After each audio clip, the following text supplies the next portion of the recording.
days, Caesar Augustus issued a decree that a census should be taken of the entire Roman world, and everyone went to his own town to register.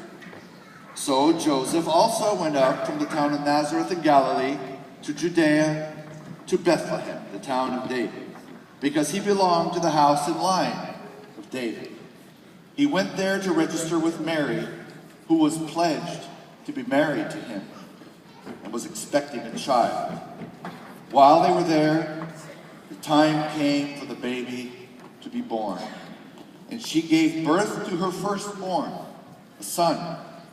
She wrapped him in cloths and placed him in a manger because there was no room for them at the inn. How fitting it is that he was born amongst the mess, in a barn full of animals and hay, in an unsafe, fallen world. No palace to shield him from the world, but a full view of humanity, in a barn no less. As he grows, his story will become the greatest one that will be told for centuries, from one generation to the next. Nations will be divided because of his birth. Calendars will be divided in light of his birth. The world and all its business won't recognize him at first. Yet, there will be some who will realize a Savior has entered the world.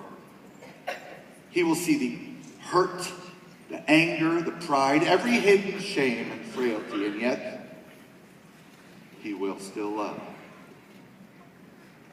He will see true worship and see others run to empty wells for a quick fix, and yet he will still love.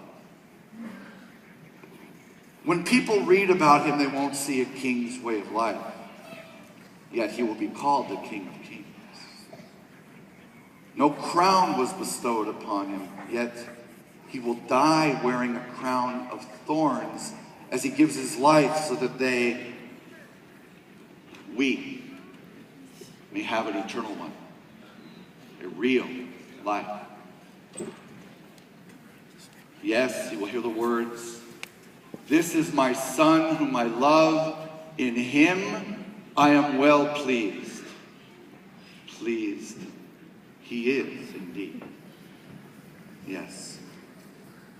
How fitting it is that the Son of God was born in a manger amongst the mess, the world's mess. He will hear their cries and weep for them. He will hear their prayers and heal them.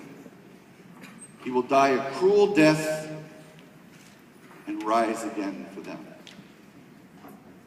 Yes, some will see that though the thief comes to kill, steal, and destroy, he came to give them life.